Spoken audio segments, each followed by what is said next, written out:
저희 이번에는 이슈도 알아보고 고민도 함께 해결해보는 시간입니다. 함께 하실 전문가 소개해드립니다. 황수인베스트의 황진현 대표 나오셨습니다. 안녕하세요, 대표님. 네, 안녕하세요. 네, 인사 말씀 부탁드릴게요. 네, 반갑습니다. 황진현입니다. 자, 드디어 다음 주부터 강화된 종합부동산세 납부가 시작이 됩니다. 그래서 오늘도 종합부동산세를 좀 알아볼까 해요. 예, 오늘도 힘이 되는 정보 드리겠습니다. 네, 오늘은 종부세에 대해서 알아본다고 합니다. 자, 최신 이슈 종부세에 대해서 한번 본격적으로 이야기 나눠보도록 하죠. 네. 자, 첫 번째 제목입니다. 다주택자 보유세 폭탄 향후 3년 계속 터진다. 이게 뭐 종합부동산세 얘기죠. 자, 표를 한번 보시면 굉장히 복잡합니다. 자, 내용을 한번 보시면 공정시장 가액 비율 지난해 80% 그리고 올해 85% 내년 90% 해서 2022년까지 공정시장 가액 비율이 100%까지 오른다는 겁니다. 이거는 뭐 작년 9.13 때 우리가 다 확인을 했던 거죠. 그게 이제 현실로 다가오는 겁니다. 자, 내년에 90%까지 인상이 되고요. 다주택자 3년 뒤에 내야 할 종부세는 올해보다 2배 이상이 될 거란 예상이고요. 자, 공정시장 가액 비율 조정 전인 지난해 18년도보다는 거의 4배 이상 차이가 날 거다라고 예상을 하고 있습니다. 자, 하나씩 한번 살펴볼게요. 일단 20억 원의 공시가격을 기준을 잡았습니다. 공시가격을 20억 원 정도 잡았다는 거는 실제 매매되는 금액은 한 30억 정도 되는 아파트라고 생각하시면 돼요. 18년에는 80%, 올해 볼까요? 올해 85%일 때 단독명의 2주택자입니다. 그러니까 자기 혼자서 2주택을 가지고 있는 거죠. 그러니까 15억짜리 아파트를 2개 가지고 있다고 생각하시면 돼요. 자, 종합부동산세가 1,323만 원, 그리고 총 보유세가 1,953만 원 정도가 나옵니다. 이 총 보유세라는 건 여기다 재산세를 더하면 되겠죠. 그래서 매년 5%씩 올라가요. 공정시장 가액 비율이. 우리가 종합부동산세를 계산하는 방법이 있었잖아요. 자, 자기가 가지고 있는 전국의 모든 부동산 가격을 합칩니다. 거기다 마이너스 6억 원을 해주죠. 마이너스 6억 원을 해주고 여기 곱하기 공정시장 가액 비율을 곱해주는 게 이게 과세 표준이었잖아요. 그런데 이 공정시장 가액 비율이 올라간다는 거는 과세 표준이 계속 올라간다는 거예요. 과세 표준이 올라가면 올라갈수록 우리가 내는 세금은 좀 더 많아지겠죠.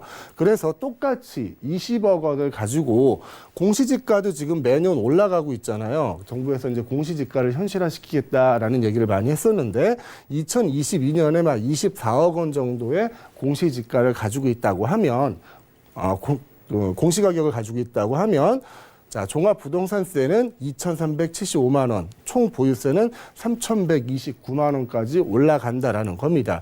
이거는 산수예요. 바뀌는 거 아닙니다. 실질적으로 현재 30억 원 정도의 아파트 2채를 자기 명의로 가지고 있다면 실질적으로 내셔야 되는 금액입니다. 근데 이거를 다른 방법으로 한번 바꿔볼 수 있어요.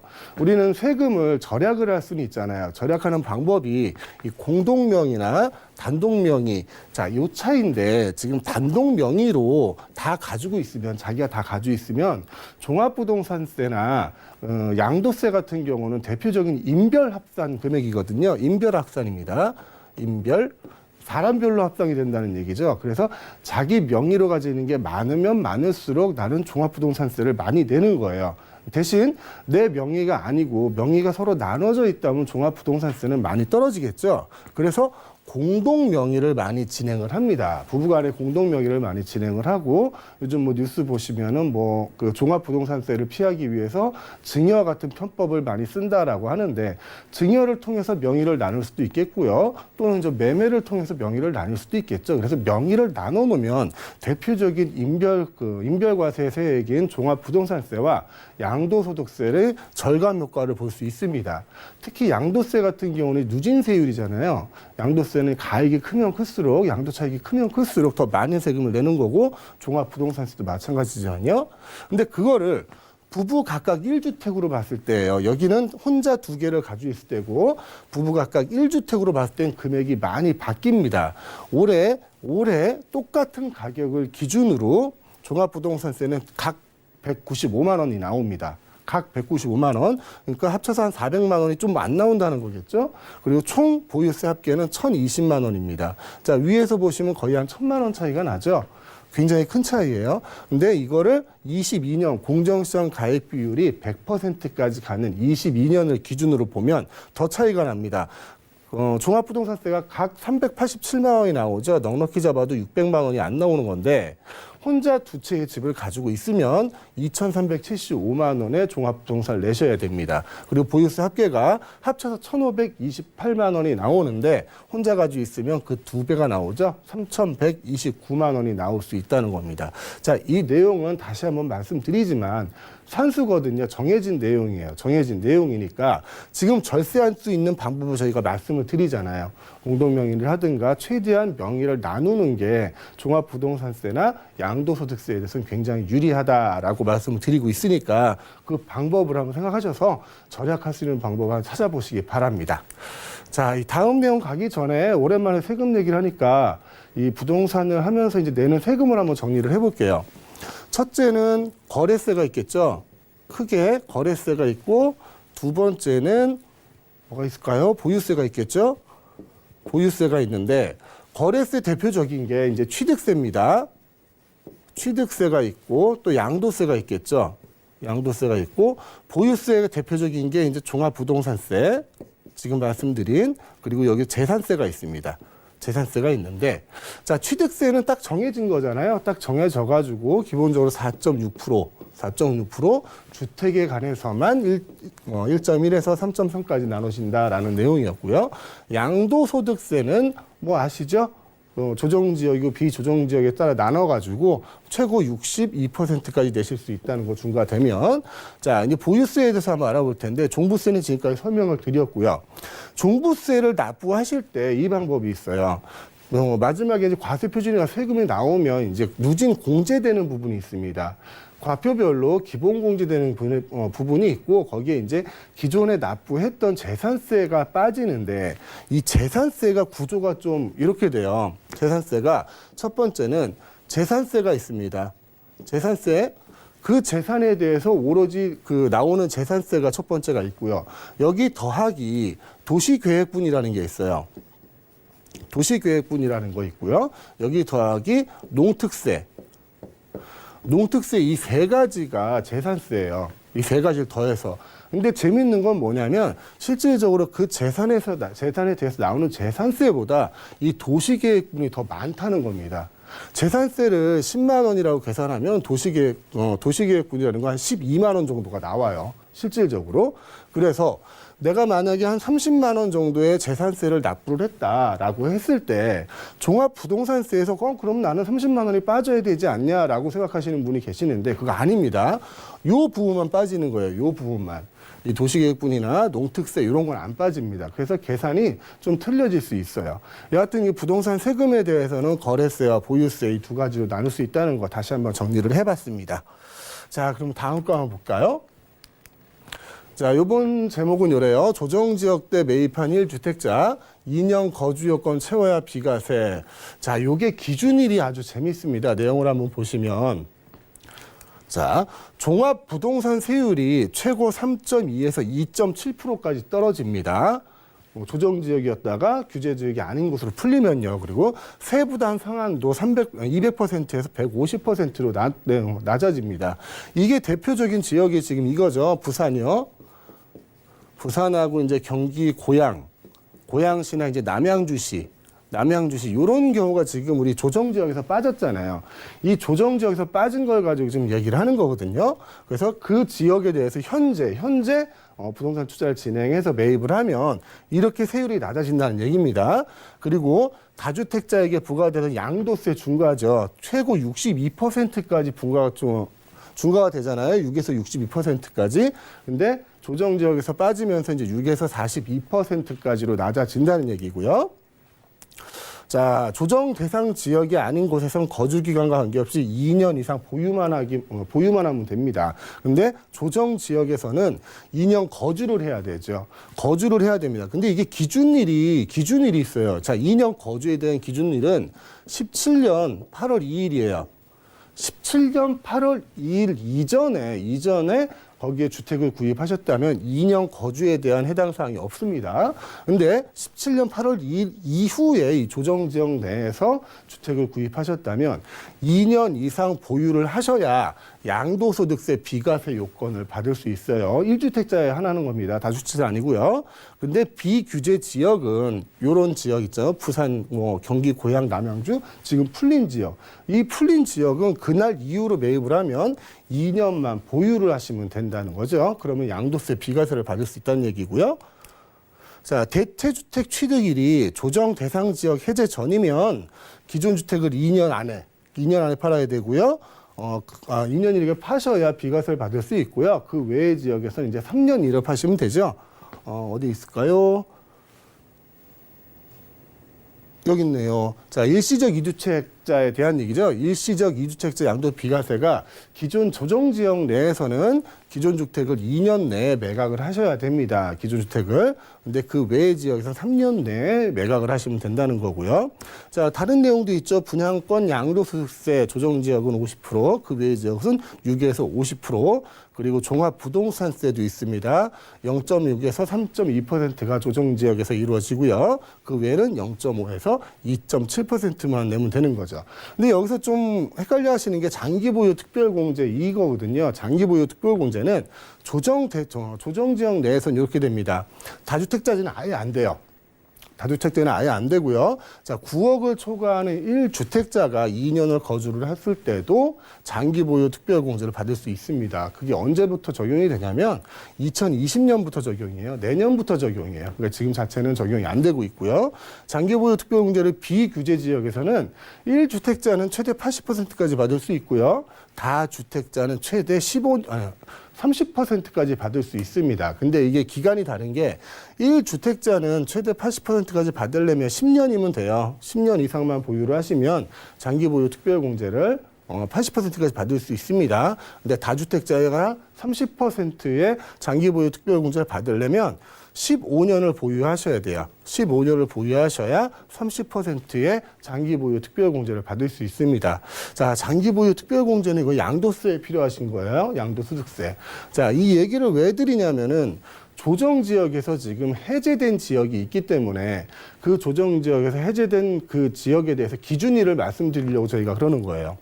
자, 양도소득세 1가구 1주택자 있죠. 1가구 1주택자가 비과세 요건을 받으려면 말씀드렸죠. 17년 8월 2일입니다. 17년 8월 이전이냐 이후냐를 따져서 내가 보유를 하고 보유만 하고 있으면은 비과세를 받는지 꼭 거주를 해야지만 비과세를 받을 수 있는지 그 기준을 확인하시라고 지금 말씀을 드리는 거고요. 다시 한번 강조드릴게요. 17년 8월 2일입니다. 자, 그럼 다음 내용을 한번 살펴볼게요. 자, 아파트 전국구 쇼핑, 상경, 지방투자, 9.13 대책 이후 최대. 자, 요 내용을 한번 볼게요. 규제 하는데 규제가 그렇게 통하지 않는 것 같아요. 자, 이 외지인 아파트 매입 건수라는 걸 보면요. 여기 원정이라고 써 있습니다. 원정이라고 써 있는 거는 서울 지역에 있는 사람이 외지로 가서 원정 간 거예요. 원정 가서 10월 달에 구입한 아파트만 3,385개입니다. 그리고 여기 상경이라고 써 있어요. 상경이라고 써 있는 거는 외지 지방분들이 올라와서 서울의 아파트를 사는 거예요. 그게 1,803건이 나왔습니다. 10월 달에만. 전에 비해서 좀 많이 늘어난 금액이에요. 전국 아파트 거래가 전달보다 32.6% 증가했다는 얘기고요. 서울 거주자가 타 지역의 아파트를 매입하고 지방 거주자는 서울에 있는 아파트를 매입하는 현상이 나와 있습니다. 자, 서울은 규제직을 피해가지고 내려가겠죠. 그리고 지방은 또 서울에 똑똑한 한 채를 하나 사야겠다라고 그런 마음으로 서울을 매입할 것이고요. 여기에 보면 이제 원정 투자가 제일 많은 곳이 대전입니다. 대전, 부산, 천안 등등 자리를 가리질 않고 이루어지고 있고요. 지방분들이 올라오셔서 제일 많이 매입을 한 곳이 노원이에요. 노원. 자, 19년 6월 달에 106건이었는데 19년 3월 달에는 이게 30건이었대네요. 30건이었는데 이만큼 늘은 거예요. 지역별로 보면 그래도 강남권으로는 그렇게 많이 못 들어오시는 것 같아요. 가격대가 있어서 지방분들이 올라오시면. 그리고 이제 울산 아파트 매매가 2배가 됐다는 얘기가 있어요. 자, 대표적으로 지금 경기가 나빠지면서 아파트 가격이 하락한 지역이 울산이죠. 그 울산까지도 가격대가 지금 올라가고 있다는 거죠. 그리고 현재는 이런 지역들 뭐 대전, 부산 등에 가면 외부 투자 세력들이 휩들고 지나가지고 이제 물건이 없다고 합니다. 지금 아파트 투자가 이렇게 많이 진행되고 있다는 얘기예요. 저번 시간에 제가 잠깐 얘기를 들었는데, 투자는 항상 우상향 곡선을 그리고 있다고 말씀을 드렸잖아요. 여기서 이제 올라갔다 내려갔다 올라갔다 내려갔다 반복을 하는데, 누구나 이렇게 얘기할 거예요. 우린 저점에 있다고 지금. 저점에 있고 부동산 투자를 하기 진짜 힘든 시점이다. 지금은 불황이라 우리가 사기가 힘들다. 이런 시점이라고 알고 있단 말이죠. 자, 이런 시점이니까 여기에서 사야지 올라가겠죠. 올라간 다음에 사면 내려갈 밖에 없잖아요. 그리고 투자를 하려면 이 지점에 사는 게 맞겠죠. 그래서 이 지점이라고 여러 사람들이 판단을 하는 것이 아닌가 하고요. 그동안에 이제 시장에 있던 유동자금이 갈 데가 없으니까 부동산 시장에 아파트 쇼핑을 하듯이 다니는 거라고도 생각이 들고, 이 방송을 보시는 투자를 생각하시는 분들도 투자를 진행하시려면 이 시점에서 투자를 진행하시는 게 맞잖아요. 그래서 지금이라도 더 늦지 않게 방송을 보시고 투자를 진행했으면 합니다. 자, 이상입니다. 네, 자, 이 세금의 세계는 정말 어려운 것 같습니다. 일단은 세금에 대해서 좀 설명을 드렸고요. 이외에도 투자 시기나 시장 상황에 대해서도 좀 설명을 드렸으니까 참고를 해보시면 좋을 것 같고, 혹시나 더 자세한 게 궁금하신 부분 있으시다면 02-3153-2600번, 013-3366-0110번으로 많은 연락 주시기 바라겠습니다. 저희 이번에 바로 이어서 고민 사연 들어보고 솔루션 찾아드리는 시간입니다. 화면을 통해 바로 만나보시죠. 현재 어머니 명의의 아파트에 같이 거주하고 있습니다. 소유 기간은 20년이 넘었고 제가 따로 가지고 있는 아파트는 현재 전세를 주고 있습니다. 소유 기간은 7년 정도 됩니다. 현재 아파트를 팔고 새 아파트를 사서 이사를 가고 싶은데 절세할 수 있는 방법이 있을까요? 라고 남겨주셨습니다. 네, 이분도 아무래도 절세 방법을 찾고 계세요. 이 시기가 좀 중요할 것 같아요. 일단 상담 도와주시죠. 네. 자, 내용을 한번 정리를 해볼게요. 지금 어머니 집에 살고 계시고 집은 두 채를 가지고 있습니다. 그럼 1가구 2주택자란 얘기죠? 글씨가 왜 이렇게 써질까요? 제가 이렇게 뭘 만진 것 같은데. 자, 1가구 2주택자입니다. 1가구 2주택자고요. 그럴 때 지금 양도를 하고 지금 새 아파트를 가시려는 거잖아요. 새 아파트를 가신다면은 기존에 이제 두 채 중에 한 채를 팔든 두 채는 파셔야겠죠. 그런데 제일 중요한 건 이거예요. 1가구 지금 2주택자인데 이 1가구 1주택을 만드는 거예요. 1가구 1주택자를 만드는 게 제일 중요합니다. 그러기 위해서는 제일 먼저 하실 일이 세대 분리예요. 세대 분리를 하셔서 1가구 1주택자를 만들어서 기존에 가진 그 두 주택을 전부 다 양도세 비과세를 받는 게 가장 좋은 방법입니다. 가장 좋은 방법인데, 만약에 이 세대 분리를 못할 만한 사정이 있다면, 이게 세대 분리에 대한 기준이 있거든요. 우리나라 세법에는 첫째 이제 배우자가 있거나 그리고 만 30세가 넘었고, 그리고 기준 소득이 상위 40% 안에 들어가서 독립된 생활을 영위할 수 있어야지만 세법에서는 이제 세대주로 인정을 해줍니다. 세대주로 인정을 해줘요. 그래서 이런 조건들이 잘 안 맞아서 세대 분리가 안 된다고 한다면 이제 차선책을 쓸 수밖에 없겠죠. 이 두 집 중에 양도 차익이 적은 집, 그러니까 값이 덜 오른 집 있죠. 그 집부터 매매를 하는 거예요. 양도 차익이 적은 그 집을 매매를 하고, 양도 차익이 큰 나머지 한 집은 그 양도세 비과세를 받는 거죠. 이 방법이 제일 좋을 것 같아요. 먼저 세대 분리를 하시고요. 1가구 1주택자를 먼저 두 개를 전부 다 양도세 비과세 받으시거나, 그게 안 된다고 하면 두 번째는 양도 차익이 적은 그 아파트를 먼저 매매를 하시고, 그리고 양도 차익이 큰 아파트는 나중에 매매를 하셔서 그거는 비과세 혜택을 받으시는 게 제일 좋은 방법인 것 같습니다.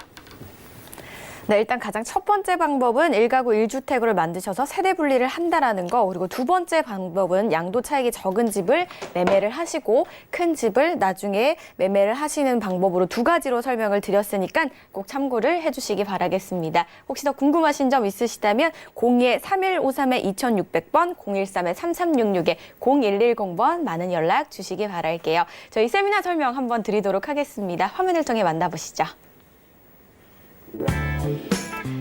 아는 만큼 보이는